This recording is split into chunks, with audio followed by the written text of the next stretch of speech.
오늘 우리에게 주신 말씀을 함께 들으며 읽겠습니다. 느헤미야 6장 말씀 전체 말씀 봅니다. 1절에서 19절까지 함께 말씀을 들으면서 보겠습니다.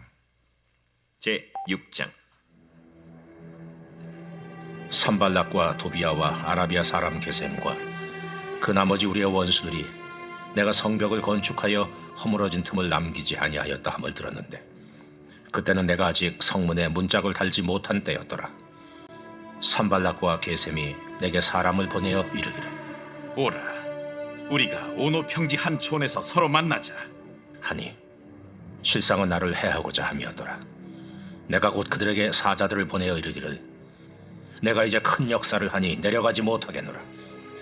어찌하여 역사를 중지하게 하고 너희에게로 내려가겠느냐 하매, 그들이 4번이나 이같이 내게 사람을 보내되 나는 꽃같이 대답하였더니, 산발랏이 5번째는 그 종자의 손에 봉하지 않은 편지를 들려 내게 보냈는데, 그 글에 이르기를, 이방 중에도 소문이 있고 가스무도 말하기를 너와 유다 사람들이 모반하려 하여 성벽을 건축한다 하나니 네가 그 말과 같이 왕이 되려 하는도다. 또 네가 선지자를 세워 예루살렘에서 너를 들어 선전하기를 유다의 왕이 있다 하게 하였으니 지금 이 말이 왕에게 들릴지라.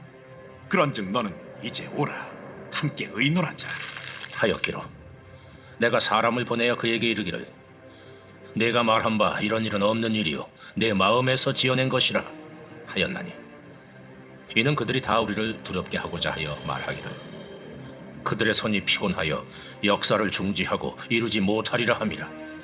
이제 내 손을 힘있게 하옵소서 하였노라. 이후에 무헤다벨의 손자 들라야의 아들 스마야가 두문불출하기로 내가 그 집에 가니 그가 이르기를, 그들이 너를 죽이러 올 터이니 우리가 하나님의 전으로 가서 외수 안에 머물고 그 문을 닫자. 저들이 반드시 밤에 와서 너를 죽이리라. 내가 이르기를, 나 같은 자가 어찌 도망하며 나 같은 몸이면 누가 외소에 들어가서 생명을 보존하겠느냐. 나는 들어가지 않겠노라 하고 깨달은즉 그는 하나님께서 보내신 바가 아니라 도비아와 산발랏에게 뇌물을 받고 내게 이런 예언을 함이라. 그들이 뇌물을 준 까닭은 나를 두렵게 하고 이렇게 함으로 범죄하게 하고 악한 말을 지어 나를 비방하려 함이었느니라. 내 하나님이여, 도비아와 산발락과 여선지 노아디아와 그 남은 선지자들, 곧 나를 두렵게 하고자 한 자들의 소행을 기억하옵소서 하였노라. 성벽 역사가 52일 만인 엘루럴 25일에 끝나매 우리의 모든 대적과 주위에 있는 이방 족속들이 이를 듣고 다 두려워하여 크게 낙담하였으니 그들이 우리 하나님께서 이 역사를 이루신 것을 알미니라. 또한 그때 유다의 귀족들이 여러 번 도비아에게 편지하였고 도비아의 편지도 그들에게 이르렀으니 도비아는 아라의 아들 스가냐의 사위가 되었고 도비아의 아들 여호하난도 베레기야의 아들 무슬람의 딸을 아내로 맞이하였으므로 유다에서 그와 동맹한 자가 많음이라. 그들이 도비아의 선행을 내 앞에 말하고 또 내 말도 그에게 전하매 도비아가 내게 편지하여 나를 두렵게 하고자 하였느니라. 아멘. 원래는 4장, 5장, 6장을 다 읽어야 되는데 6장만 읽었습니다. 오늘 말씀의 제목은 사람을 두려워하지 말고 하나님을 두려워하라 제목입니다. 다 같이 따라합시다. 사람을 두려워하지 말고 하나님을 두려워하라. 네, 오늘 우리가 느헤미야의 믿음과 영성 그리고 리더십을 우리가 한번 살펴보려고 합니다. 그리고 우리가 본받아야 됩니다. 사람을 전혀 두려워하지 않는 믿음의 사람, 네, 느헤미야. 우리가 인생을 살아가면서 많은 어려움과 위기가 옵니다. 그때 우리가 사람만 두려워하지 않는다면, 그리고 하나님만 바라보고 하나님만 두려워한다면 우리 인생의 모든 문제는 형통의 복이 임합니다. 우리 모두가 인생에서 큰 어려움을 닥칠 때 대부분 환경과 사람에게 막힙니다. 오늘 느헤미야도 마찬가지입니다. 느헤미야가 3가지의 어려움을 겪습니다. 4장에서는 외세의 어려움과 방해를 받습니다. 사마리아 이제 느헤미야가 이제 총리로 왔을지라도 이 예루살렘 이스라엘 땅에 그 동안에 70년 동안 주인이 없었지 않습니까? 그 동안에 사마리아 사람 산발라시라는 사람이 토착 지배 세력을 갖고 있었습니다. 방백이라고 성경은 번역했는데 토착 세력입니다. 사마리아 군대도 갖고 있고 사마리아 권세자입니다. 그리고 암몬 사람 누가 있죠? 도비아도 이 사람이 아주 잔머리가 능수능란한 사람입니다. 도비아가 아주 오늘 끝부분에 보니까 많은 사람에게 정말 인정받고 있습니다. 힘 있는 사람입니다. 그리고 아라비아 사람 게셈 이런 지역 토착 세력 토 세력들이 느헤미야가 하나님의 계획을 이루고자 할 때 그들이 방해합니다. 사장이 그 이야기입니다. 성벽 공사를 못하게 군대를 끌고 와서 위협합니다. 여러분 수상궁의 아닥사스다 왕, 페르시아 아닥사스다 왕의 칭정을 갖고 왔습니다. 총리로서의 임명장도 갖고 오고 통행증도 갖고 오고 나무도 쓸 수 있고 돌도 쓸 수 있고 이런 권한의 총리 임명장이 있지만 이 지방 세력들이 모함해서 죽이고 왕한테는 가짜로 보고서를 올리면 그만인 시절이었습니다. 왕의 임명장을 총리라는 예루살렘 유다의 총독의 임명장을 갖고 왔을지라도 이것을 이 위기를 헤쳐나가는 것은 오로지 느헤미야 본인의 몫입니다. 우리가 생각을 잘 하셔야 돼요. 느헤미야가 사람들을 두려워해서 그 지방 토 세력과 함께해서 하나님의 일을 중단에 그만두느냐, 아니면 그럼에도 불구하고 그 위기를 어떻게 위기 관리를 잘 하느냐, 이것이 느헤미야에게 달려있는 중차대한 문제입니다. 느헤미야 본인의 힘으로는 이 위기를 이겨내기 어렵습니다. 그래서 느헤미야가 어떻게 기도한 사람이었어요? 사람들 앞에서 하나님의 은혜를 입게 하소서 이렇게 기도한 사람 아닙니까?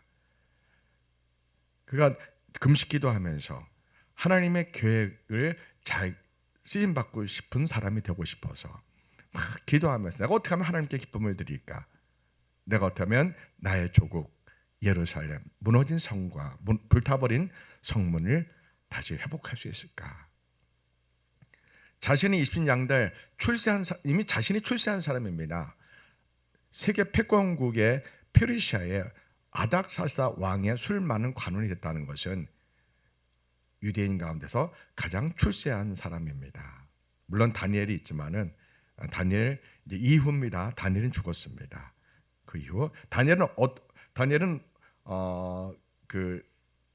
이제 바빌론의 총리였고 또 물론 바사 메대의 총리가 됐지만 바로 그는 나이 많아 죽습니다.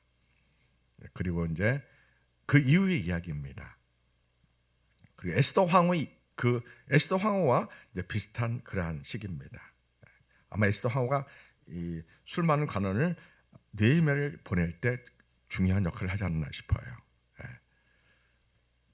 이렇게 이제 외세의 어려움이 있고 또 하나는 이제 5장에서는 그 예루살렘 안에 백성들 내적인 어려움이 있습니다.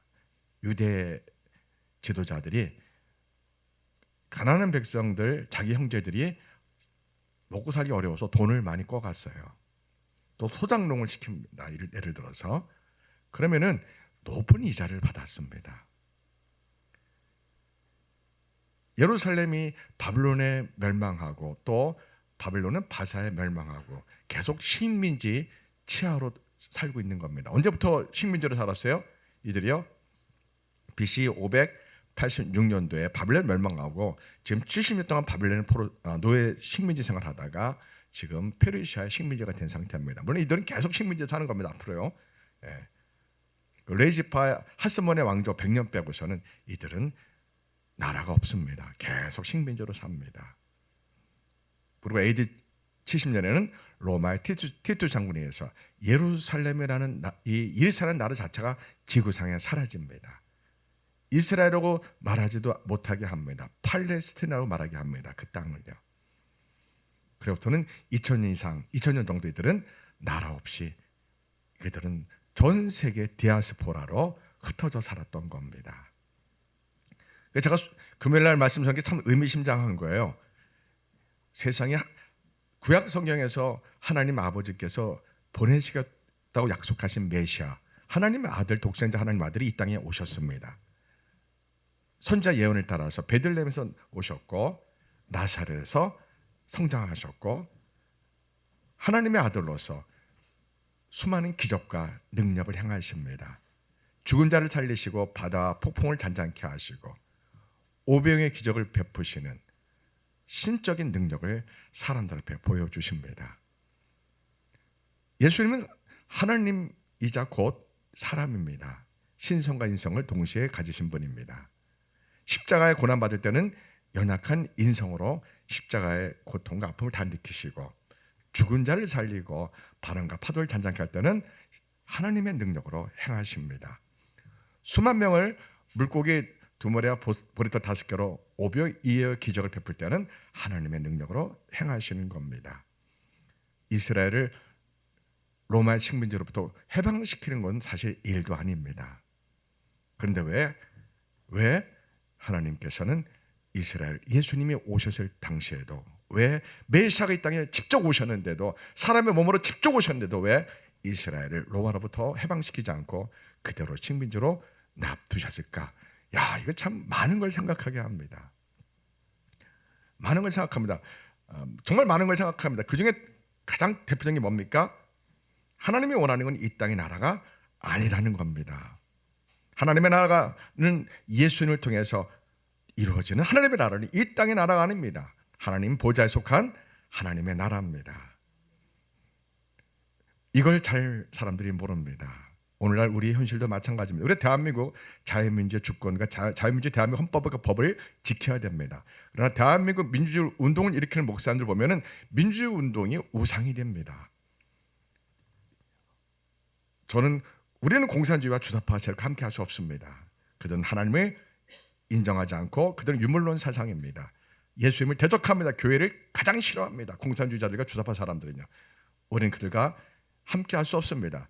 주기철 목사님과 손양 목사님처럼 죽으면 죽으랴. 우리는 그런 각오로 이 교회를 신앙을 지켜야 됩니다. 그러나 이 공산주의와 주사파 싸움보다 더 먼저가 뭡니까? 예수님을 목숨 바쳐 베드로처럼 사랑하는 게 먼저입니다. 이게 먼저입니다. 그래서 제가 정가한 목사님 참 유감스럽다. 민주주의 운동을 이끄는 참 훌륭하신데 하나님 그 많은 사람을 모이게 하셨으면은 정말 회개를 외치고 그리고 우리가 예수님만 사랑한다고 정가한 목사님이 이렇게 수많은 사람들과 함께 그렇게 호소했더라면 외쳤더라면 얼마나 좋았을까.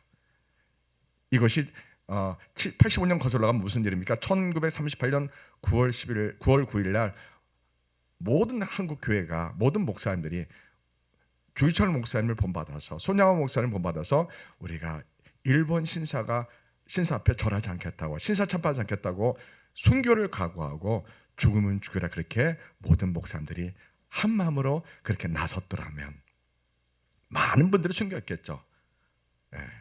일본인 중국 난징에서 수십만을 죽인 걸 생각하면 모든 목사님들이 다 순교할 수가 있습니다.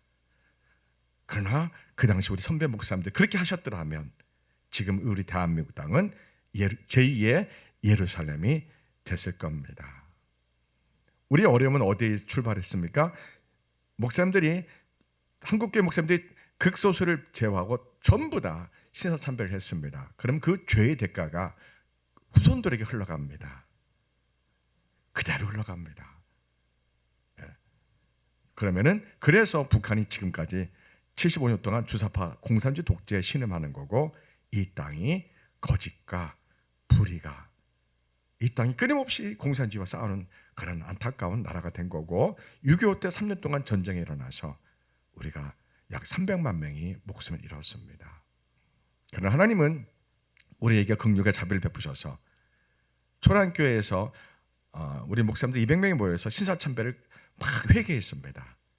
그래서 하나님이 기적같이 유엔 안전보장 이사회 5개국에서 소련이란 대사가 뉴욕엔 유엔 본부로 회의장으로 가던 중에 차가 고장나지 않습니까? 그래서 소련이 대표가 참석을 못해서 유엔군이 우리 대한민국의 군인들을 유엔군을 보낼 수 있는 것이 통과가 된 겁니다. 그것이 어떻게 연결된 거라고요? 200명의 우리 목사님들이 부산 초란교회에 모여서 처음으로 신사참배한 죄를 회개했습니다. 그 결과 하나님이 소련 대사가 자동차가 유엔 회의에 오는 것을 막아주셔서 이 대한민국의 6.25 전쟁터에 한국 전쟁터에 전 세계의 민주국가 군인들이 올 수 있도록 하나님이 하신 겁니다. 하나님은 대한민국을 사랑하십니다. 함께합니다. 우리에게 지금 급한 일이 있습니다. 무슨 급한 일이 있냐면요, 느헤미야 같은 교회 지도자가 필요합니다. 안타깝게도 현재 보이는 한국교회 지도자는 없습니다. 느헤미야 같은 지도자가 한국교회 현재 없습니다. 그래서 너무 안타깝습니다. 그래서 오늘 느헤미야 말씀이 중요해요. 자, 4장은 외세로부터 예루살렘에 무너진 성벽을 재건하는데, 성문을 재건하는데 방해합니다. 사마리아 이 사람들이 지도자 누구예요? 산발랏이 군대를 끌고 와서 위협합니다. 느헤미야를 위협합니다. 너희들이 지금 우리 왕 페르시아 아닥스다 왕을 반란 일으키려고 너희들이 성벽을 쌓는 거지, 성문을 만드는 거지, 이렇게 모함을 씌웁니다. 아니다라고 느헤미야가 담대히 말합니다.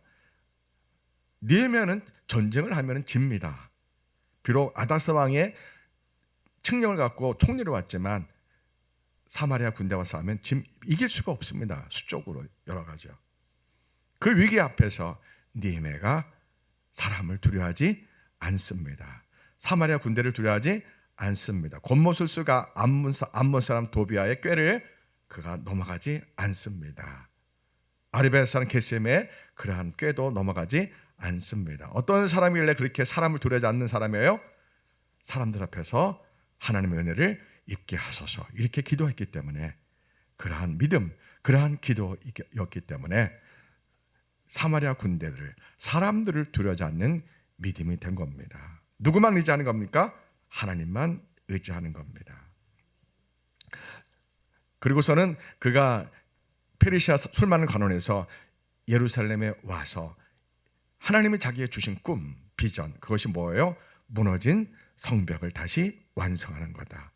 불타버린 성문을 완성하는 거다라고 예루살렘 주민들에게 말을 합니다. 근데 예루살렘 주민들이 사마리아 군대를, 산발락과 도비아를 무서워해서 느헤미야의 말에 선뜻 응하지 않습니다. 그때 느헤미야가 자기가 여기까지 왔던 여정을 말할 때 뭐라고 기도하며 말합니까? 하나님의 선한 손이 나를 도우셨도다. 하나님의 선한 손이 지금까지 나를 도우셨도다. 지금도 우리가 하나님의 계획, 하나님의 뜻이 이 무너진 성벽을 재건하는 거다. 하나님이 도와주셔서 스룹바벨을 통해서 성전도 재건되지 않았느냐? 1차 포로 귀환 자들이 페르시아 와가지고 무너진 성전을 재건하지 않았느냐? 그리고 2차 포로 귀환 자들 에스라 제사장이 와가지고 하나님 말씀을 가르치고 제사를 회복하지 않았느냐? 그리고 혼혈된 우리 혈통을 다 종교교육해서 순수 혈통을 회복하지 않았느냐? 하면서 하나님 나를 보내신 것은 이제 무너진 성벽을 재건하기 위함이다. 그렇게 말을 하면서 뭐라고 말한다고요? 하나님의 선한 손길이 이렇게 나를 여기까지 오기까지 나를 도우셨다. 한번 간증하며 내가 그렇게 기도했다. 내가 사람을 의지하지 않습니다. 세상을 의지하지 않습니다. 겉모술수를 의지하지 않습니다. 오직 하나님의 선한 손에 능력만 의지합니다. 이렇게 느헤미야가 기도했고 하나님 그렇게 나를 인도하셨다고 예루살렘 백성들 앞에 그렇게 말을 하자 예루살렘 백성들이 감동받고 은혜받고 그들이 절망해서 그들이 정말 그 절망스러운 환경에서 사람을 보는 산발랏을 눈치를 보고 두려워하는 사마리아 군대를 보고 두려워했던 그 두려움을 떨쳐내고 느헤미야가 외치는 하나님의 선한 손이 우리를 도와주실 것이다. 하나님의 선한 손이 나를 지금까지 도와주었다. 지금도 우리가 힘들지만 더 방해꾼들이 있지만 더 외세의 방해꾼들이 있지만 우리가 하나님의 선한 손이 우리를 도와주실 거라고 기도하면 하나님이 그렇게 역사하실 거라고 그들에게 믿음을 심어주고 용기를 주고 그들에게 다시 신앙을 회복시켜주는 그러한 역할을 합니다. 한국에 이러한 지도자가 필요합니다. 네. 현재 이러한 교회가 필요합니다. 저는 그 많은 지도자가 되지 못하고 그러한 교회가 되자고 말하고 싶어요. 우리 평화교회가 이 마지막 때에 사람을 두려워하지 않는 교회가 되자고 외칩니다. 대형교회 목사님들 참 너무 안타까워요. 설교 시간에 목숨 걸고 우리는 대한민국 국가입니다. 대한민국 헌법엔 자유와 평화, 인권과 개인의 존엄과 언론 출판의 자유와 종교의 자유가 보장된 헌법의 가치를 지켜야 됩니다라고 이 땅에 어떻게 하나님을 대적하는 공산주의자와 김일성 주상을 따른 주사파 운동권 정치인이 웬 말입니까? 안 됩니다라고 왜 그 말을 못하냐 이거예요. 탐대하게요. 그 믿음이 어떤 믿음이에요? 시사참배했던 믿음하고 똑같은 믿음이에요. 시사참배 목사님들이 일본의 총칼 앞에 우리가 다 죽겠다, 순교하겠다, 하나님은 살아계시기 때문에 우리는 신사참배 없다라고 다 순교한다는 외치면 그분들이 순교할지라도 이 서울 땅, 이 대한민국은 예루살렘이 이스라엘이 됐을 겁니다. 오늘날 대형교회 목사님들이 그렇게 목숨 걸고 하나님의 말씀을 정면으로 그냥 선포를 못합니다. 너무 비겁합니다. 너무 슬픈 일입니다. 너무 안타까워요. 어제 3월 1일 날 정말 우리가 다 강원에 모여서 느헤미야처럼 우리가 하나님을 사랑합니다. 베드로처럼 목숨 바쳐 하나님을 사랑합니다. 예수님을 사랑합니다. 그러면서 이게 먼저입니다. 그런 다음에 이 땅의 민주주의를 지켜주소서. 그리고 민주주의를 반대하는 저 공산주의 주사파 정치인들 사람들도 하나님 저들을 사랑하소서 이렇게 기도해야 됩니다. 저들을 막 쌍욕을 하고 막 이러면 안 되고요. 저들을 불쌍히 여기소서. 저들이 민주주의를 알게 도와주소서. 느헤미야 같은 우리 한국교회 지도자가 없는 게 우리의 큰 슬픔입니다. 자, 그 느헤미야가 이제 백성들에게 용기를 주고 믿음을 주고 비전을 줍니다. 하나님의 선한 손이 우리를 도와주실 거다 합니다. 그래서 백성들이 용기 100배에서 다시 믿음을 가지니까 사람들을 두려워하지 않는 믿음이 회복된 겁니다. 여러분, 우리가 큰 위기를 만났을 때 사람을 두려워하면 우리는 문제를 해결 못합니다. 환경만 바라보면 우리는 위기를 해결하기가 어렵습니다. 느헤미야처럼 하나님의 선한 손이 나를 도와주시리라 이렇게 믿고 기도하셔야 됩니다. 왜요? 하나님은 살아계시기 때문에 불가능을 가능케 하시고 바랄 수 없는 중에 바라보게 하시고 죽은 자도 살리시는 하나님이라고 아브라함 같은 믿음만 있다면 우리는 이 세상에서 못할 일이 없습니다. 하나님의 뜻이 나를 부르신다면 우리는 느헤미야처럼 하나님의 기적을 우리도 이룰 수 있습니다. 문제는 사람을 두려워하면 안 됩니다.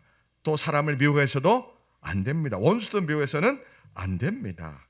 사람들을 원망해서도 안 됩니다. 우리는 원수를 용서하고 용서할 뿐만 아니라 용서를 넘어서서 사랑해야 됩니다. 하물며 교회 안에서 여러분들이 서로를 바라볼 때 사랑한다고 하는 이 눈빛이 뚝뚝 떨어지지 않으면 곤란합니다. 서로 보세요. 상대방을 서로 사랑하는 눈빛이 뚝뚝 떨어지는지. 그게 안 되면 이게 곤란한. 교회는 서로 모이면은 사랑이 뚝뚝뚝 떨어져야 돼요. 아멘. 또 교회가 집에 돌아가셔도 가정 가서도 가족끼리 바라볼 때 사랑이 뚝뚝뚝 떨어지셔야 돼요. 눈에서 뚝뚝 사랑이 나와야 돼요. 그것이 크리스찬의 능력입니다. 기도 안 하면 이게 안 생깁니다. 예수님을 인격적으로 만나지 않으면 머리로는 아는데 실제로는 안 됩니다. 성경을 아무리 많이 읽어도 예수님을 못 만날 수 있습니다. 이게 참 아이러니한 일인데 성경을 1000번 읽어도 예수님을 못 만나는 사람들이 있습니다. 제 주변에 있어요. 성경을 1000번 읽으면 어떻게 돼요? 예수님을 수없이 만나야 됩니다. 그럼 어떤 특징이 나타난다고요? 예수님의 사랑이, 하나님의 사랑이 그냥 이 눈에서 막 툭툭툭 돌아셔야 돼요. 막 사랑의 레이저가 쫙 나가야 돼. 사람 바라볼 때요. 제가 질문할게요. 하나님의 선한 손이 나를 도우시리로다. 사람들 앞에서 하나님의 은혜를 입게 하소서. 이렇게 기도하는 사람은 착한 사람일까요? 고집스럽고 이기적인 사람일까요? 착한 사람이죠. 자기중적인 사람일까요? 이타적인 사람일까요? 이타적인 사람이겠죠. 예. 다른 사람을 정죄하고 판단하는 사람일까요? 다른 사람을 허물을 덮어주고 용서하는 사람일까요? 뭐 질문하나 많아죠, 그죠? 예. 교만할까요? 겸손할까요? 겸손하겠죠. 예. 온유할까요? 아니면 아주 까탈스러울까요? 온유하겠죠. 제가 다 가르쳐 드렸어요. 하나님의 선한 손이 나를 도우시리로다. 이렇게 기도하는 사람은 예수님의 멍에인 겸손과 온유를 언제나 메고 있는 사람이에요. 머리는 잘 알죠. 근데 이게 실제로 잘 왜 안 되는 거예요? 내가 십자가에서 죽고 다시 태어나는 진짜 거듭남의 은혜가 없어서 그래요. 믿음은 곧 거듭남이에요. 제가 말한 게 아니고 루터 칼빈시가 그렇게 말해요. 예수님 믿는다는 것은 마귀의 자녀가 하나님의 자녀로 성령님에 의해서 다시 태어나는 거예요. 두 번째 태어나는 거예요. 처음에는 육체적으로 어머니 못해 태어나지만 영적으로 성령에 의해서 예수님을 믿음으로 마귀의 자녀였던 사람이 하나님의 자녀로 태어나는 거예요. 그럼 변화가 있어야 돼요? 없어야 돼요? 마귀의 자녀가 하나님 자녀로 태어났어요. 다시 태어나서 성령님에 의해서요. 이걸 거듭남이라, 이걸 믿음이라 그래요. 그러면 삶의 전체 변화가 나타나요? 안 나타나요? 나타나는 게 정상입니다. 안 나타나면은 지식적인 믿음, 종교적인 믿음인 거예요. 문제는 지식적인 종교적인 믿음이 천국을 일반적으로 못 갑니다. 예. 하나님의 특별한 은혜가 임해서 갈 수 있는 사람이 극소수 있기는 가능하겠지만, 예를 들어서 천주교 대부분 지옥 가거든요. 천주교인들이요. 그 중에 극소수는 천국을 갑니다. 천주교인 할지라도요. 우리가 요한계시록 보면 사대 교회 있죠. 사대 교회가 엉터리 교회, 거짓된 교회잖아요. 근데 거기에 누가 있었어요? 도베야인가? 여기가 도베야죠. 누구나 의인 한 사람 있었죠. 그 사람은 순교를 하고 구원을 얻잖아요. 그래서 이름 뭐예요? 도바야인가? 계시록 2장에 나오죠. 2장에 나오죠. 2장, 계시록 2장에. 사대 교회 그 순교자 누구죠? 내가 찾는 게 빠르겠네. 이름 뭐예요?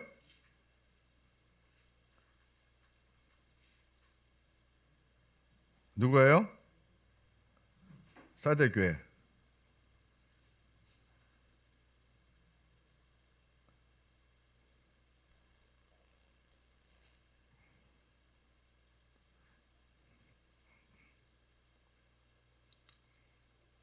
버가모 교회 같은 버가모 교회. 버가모의 교회에서 누가 있나요? 안디바나요? 이름이?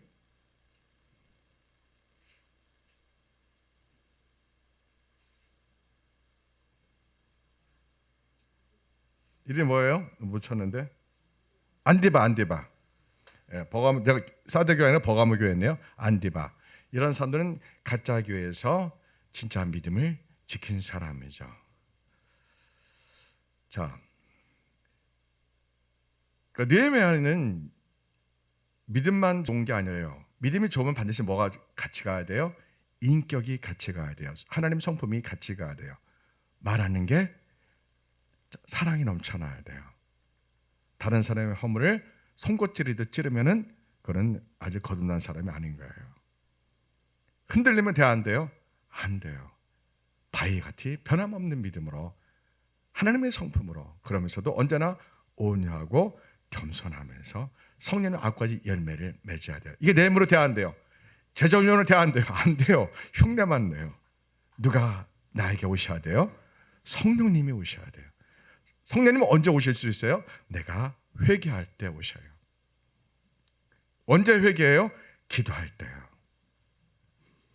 그러니까 크리스찬은 대단한 존재입니다. 이 땅에서요. 원수를 용서하고 사랑하는 능력이 임한 사람들입니다. 하나님의 자녀들입니다. 하나님의 성품의 사람들입니다. 이 땅의 사람과 물과 기름으로 완전히 구별된 사람입니다. 그러한 사람들이 여러분입니다. 그런 사람들은 행복할까요? 불행할까요? 행복합니다. 예. 때로는 가난한 욥처럼 때로는 가난한 형편일지라도 하나님을 신뢰하고 행복합니다. 하나님 우리를 때로는 가난하게 하게 합니다. 그래서 우리 찬양할 때 뭐라 해요? 주와 함께라면 가난해도 좋아. 왜요? 상관없어요. 가난해도 상관없어요. 예수님 나와 함께라면 행복한 거예요. 이게 믿음인 거예요. 하나님 우리를 늘 가난하게만 있게 하지 않으셔요. 욥이 한때 부자였다가 또 한때 최고로 가난했다가 또 하나님이 부자로 세운 것처럼 우리가 부자할 때가 있고 가난할 때가 있고 다시 부자할 때가 있는 거예요. 여러분들이 느헤미야처럼 꿈만 가지세요. 내가 하나님께 쓰임받는 사람이 되고 싶다고, 하나님의 교회에 내가 쓰임받는 사람이 되고 싶다고만 기도하십시오. 어떻게 해요? 하나님의 선한 손이 나를 도우시리로다. 사람들 앞에서 하나님의 은혜를 입게 하소서.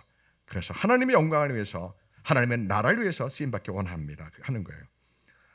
참 놀라워요. 예수님이 베드로 보고 부활 후에 마지막 베드로에게 뭐라고 하셨다고요? 요한의 아들 시몬아, 내가 나를 사랑하느냐. 어떤 환경에서요? 이스라엘 예루살렘이 로마의 식민지로 고통받고 있는데 예수님은 야 베드로야, 너는 내가 너에게 능력 줄 테니까 이스라엘을 로마로부터 해방시켜라. 그리고 복음을 전하, 이렇게 요구하지 않으셨어요. 예수님은 정치적인 이야기를 전혀 안 하셨어요. 예수님 제자들과 이스라엘 사람들은 예수님이 드디어 3년 6개월 사역을 마치고 예루살렘에 들어오시면은 메시아로서 능력을 행하셔, 죽은 자를 살리시는 능력을 가지고 오병의 기적을 베푼 능력을 가지고 우리 이스라엘을 로마로부터 해방시키라고 모두 다 그렇게 철석같이 믿고 있었던 거예요. 예수님과 예루살렘 사람들, 이스라엘 지도자들과 예수님 제자가 무슨 차이가 있는 거예요? 서로 관점이 달라. 무슨 관점이 달라요? 예수님은 하나님의 나라의 관점으로 하나님의 나라의 왕으로서 보는 거예요. 그러나 이 땅에 이스라엘 사람들은, 예수님 제자들은 사람의 눈으로 땅의 관점으로만 보고 있는 겁니다. 그때만 그래요? 지금도 그래요? 지금도 그래요. 대한민국 우리 조국 소중해요. 자유주의 대한민국 소중해요. 더 소중한 게 뭐예요? 하나님의 나라가 임하는 거예요. 예수님을 믿음으로 사람들이 죄를 깨닫고 마귀의 자녀, 하나님의 자녀로 그들의 영적 신분이 바뀔 때 그들에게 임한 하나님의 나라. 하나님의 나라는 뭐예요? 하나님이 직접 통치를 하는 세상입니다. 예수님이 직접 다스리는 겁니다. 왕으로서요. 거듭나면 우리가 눈에 보이지 않지만 하나님의 나라에 임하고 하나님의 나라에 들어갑니다. 내 삶 전체가 예수님이 나의 왕으로서 나를 다스려 주십니다. 그럴 때 어떻게 기도하는 거예요? 아무리 큰 위기를 만나도, 환난과 박해와 고난을 만나도 하나님 선한 손이 나를 이끌어 주시리라. 이렇게 기도하는 사람들이 하나님의 다스림 속에 놓여 있는 인생입니다. 여러분 그런 인생 속에 살고 있습니까? 제가 질문할게요. 생존이 중요해요? 삶이 중요해요? 삶이 중요하죠. 어떻게 사냐가 더 중요한 거예요. 그저 살아있는 게 중요한 게 아니라 내가 어떻게 살고 있느냐가 중요한 겁니다. 또 하나 물을게요. 삶이 중요해요? 죽음이 중요해요? 죽음이 중요합니다.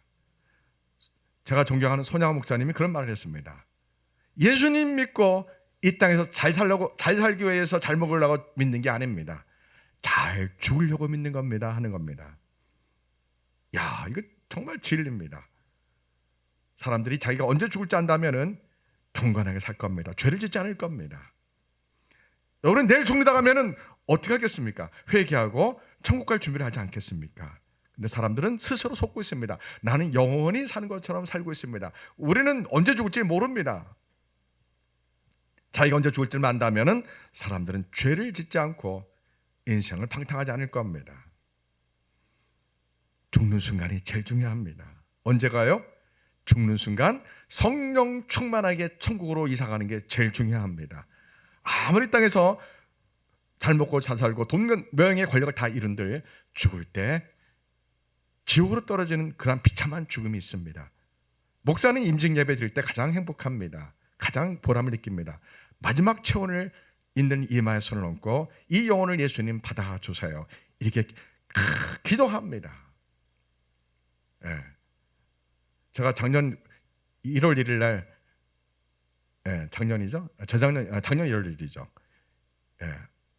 70세 된 어느 목사님의 머리에 손을 얹고 마지막 청혼을 남겨둔 상태에서 병원에서 중환자실에서 1시간 동안 그분을 천국으로 인도하는 것을 기도한 적이 있었습니다. 따뜻한 온기가 싸늘하게 식을 때까지 기도를 했습니다. 예수님 영혼을, 우리 목사님 영혼을 받아주소서라고요. 그 순간이 제가 목사로서 가장 보람 있는 시간이었습니다. 그리고 1시간 동안 저는 제 차에 들어와서 그 상황, 그 순간을 인생이 무엇인지, 사람들이 무엇 때문에 저렇게 아동바동하는지 하나님 목사로서 이 죽을 때 그 영혼의 천국 가는 것이 가장 소중한 사실을 잘 알려주고 싶습니다라고 다짐했던 적이 있습니다. 여러분, 느헤미야는 죽음을 두려워하지 않습니다. 사마리아 군대를, 사람들을 두려워하지 않습니다. 문제는 5장에서 유대인들 지도자들이 자기 형제들에게 돈을 꿔주고 아주 높은 이자를 받습니다. 그래서 가난한 예루살렘 주민들이 느헤미야가 제시한 그 성벽을 완성하고 성문을 적어내는 것에 대해서 함께하고 싶지만 형편이 너무 어려워 살 수 없다고 그들이 아우성입니다. 그들이 탄원합니다. 그래서 느헤미야가 그 예루살렘의 유대인 지도자들을 불러서 어떻게 이렇게 할 수가 있느냐, 우리가 지금 하나님의 놀라운 계획을 이루고 있는데, 하나님의 뜻을 이루고 있는데, 무너진 우리 예루살렘 성벽을 적어나고 성문을 다시 적어나는데 예루살렘 지도자, 당신도 어떻게 형제들에게 고리대금을 할 수 있느냐, 이거는 율법에도 잘못되지 않느냐라고 느헤미야가 아주 강력히 말합니다. 기도하는 사람이 말하면 하나님이 역사하십니다. 그래서 그 예루살렘 지도자들이 느헤미야의 말을 듣고 그들이 회개하고 그 고리대금을 다 면제해 주는, 그래서 가난한 백성들이 다시 힘을 얻게 됩니다. 자, 그리고 6장에는 개인적인 어려움을 겪습니다. 거짓 선지자가 영적인 전쟁을 합니다. 자, 6장에 보면 누가 나오냐면요, 스마야라는 거짓 예언자가 나옵니다. 이 스마야를 산발락과 도비아가 이렇게 돈 주고 이 사람을 이렇게 회유시켜 가지고 작전을 짰습니다. 느헤미야를 그럴듯하게 유인합니다. 스마야, 네가 우리 말을 들어라. 우리가 너에게 우리 말대로 성공하면 내가 스마야 너에게 우리가 아마 성공을, 많은 포상을 주겠다. 아마 그렇게 미혹했을 것 같아요. 그래서 스마야 선자가 느헤미야를 찾아와서 지금 저 적들이 산발락과 도비아가 당신을 죽이려고 하니까 성전에 와가지고 숨어 있으라, 이렇게 말합니다. 성전에 와가지고 여기 숨어 있자, 이렇게 제안합니다. 하나님이 그렇게 하라고 나에게 말씀하셨다고 거짓 예언을 합니다. 여러분 같으면 어떻게 하겠어요? 속을까요, 안 속을까요? 속을 것 같은데요. 예언자가 말하는데요. 근데 느헤미야는 안 속습니다. 왜요? 아마도 이 스마야 예언자보다 느헤미야가 더 하나님께 기도한 사람이었습니다. 그래서 영분별의 은사가 임한 겁니다. 그래서 이것을 영적으로 구별하고 안 속습니다.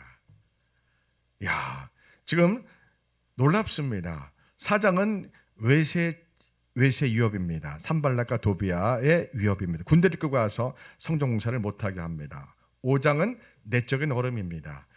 예루살렘의 유대 지도자들이 가난한 유대 형제들에게 돈을 꿔주고 고리대금을 받아서 백성들이 하나님의 뜻과 계획을, 무너진 성벽을, 문을 완성할 의욕을 잃어버린 상태인데, 느헤미야가 지도자들에 가서 회개를 촉구할 때 그들이 회개합니다.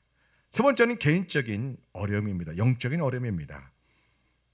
세상에 예언자가 와서 성전에 숨으라고 하니 웬만하면 다 속을 겁니다. 그런데 느헤미야가 속지 않습니다. 우리에게 많은 것을 깨닫게 해줍니다. 뭘 깨닫게 해줍니까? 위기관리 능력이 이거 기도하지 않으면 불가능하구나 깨닫습니다. 사람의 위협, 또 가족, 예를 들어서 외적인 어려움, 예를 들어서 나와 상관없는 정치 세력들이 나를 위협하는 어려움, 또 내적으로 교회 내적으로 어려움, 또 가정의 어려움도 있고, 또 영적인 어려움도 이중 삼중으로 어려움이 느헤미야를 파도처럼 겹치고 있는데, 이 위기를 헤쳐나가는 겁니다. 우리가 뭘 엿볼 수 있어요? 느헤미야가 하나님께 기도하는 사람이었구나. 뭘 보고요? 사람들 앞에서 하나님 은혜를 입게 하옵소서. 하나님의 선한 손이 나를 도우셨도다. 하나님의 선한 손이 나를 도우시리로다 하면서 하나님은 우리를 형통케 하실 것이다. 하나님은 우리를 위해서 싸울 것이다. 이 말씀이 느헤미야가 고백한 말씀을 계속 있습니다. 그 이후에 느헤미야가 뭘 고백했다고요? 하나님 우리를 형통케 하실 것이다. 하나님은 우리를 위하여 싸우실 것이다. 이렇게 느헤미야가 하나님께 고백하며 백성들 앞에 선포하며 기도합니다. 이 네 가지요. 놀라워요. 그래서 그는 영적으로 영분별의 은사가 있고, 믿음도 있고, 영성도 있고, 리더십도 있어요. 그가 총리로서 은 40세계를 받고 또 많은 포도주와 이런 걸 다 받을 수 있는데 또 하나도 안 받습니다. 12년 동안 총리를 있었거든요, 예루살렘에. 그런데 자기 전임 총리는 은 40세계를 받고 백성들한테 세금 뜯어내는 거예요. 소도 양도 포도주 다 뜯어낼 수 있는 권한이 있는 거예요. 근데 느헤미야는 백성들을 보고 너무 가난하고 어려우니까 그가 1절 세금 징수를 안 합니다. 12년 동안 무일푼으로 총리로서의 권한을 행사합니다. 이게 가능해요, 불가능해요? 불가능합니다. 느헤미야의 리더십, 이 백성 존경받는 이 리더십 대단합니다. 이러한 지도자가 이 땅에 있기를 기도합시다. 12년 동안 세금을 한 푼도 거둬들이지 않습니다. 그래서 백성들이 너무 고마워서 고기와 음식을 매일 제공하는데 느헤미야가 혼자 먹지 않고 자기 부하들 있잖아요, 그들에게 골고루 이거를 다 줍니다.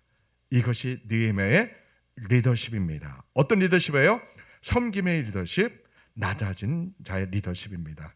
나보다는 내 부하들을, 나보다는 가난한 사람들을 먼저, 그렇게 아주 선한 리더십, 정의로운 리더십을 갖고 있는 겁니다. 우리가 느헤미야의 리더십과 느헤미야의 영성을 본받읍시다. 그래가지고 백성들이 느헤미야를 보니까 존경스럽고, 저 정도의 믿음의 사람, 저 정도의 기도하는 사람, 저 정도의 인성이라면 우리가 산발렛과 도비아의 위협을 이겨내고, 한 손에 창을 들고 칼을 들고 한 손에 벽돌을 나르면서 52일 만에 기적적으로 예루살렘 성벽이 원래대로 다 재건이 되고 불탄 성문이 다시 완성이 돼서 예루살렘 성이 완성됩니다. 누가 하신 거예요? 하나님이 하십니다. 누굴 통해서요?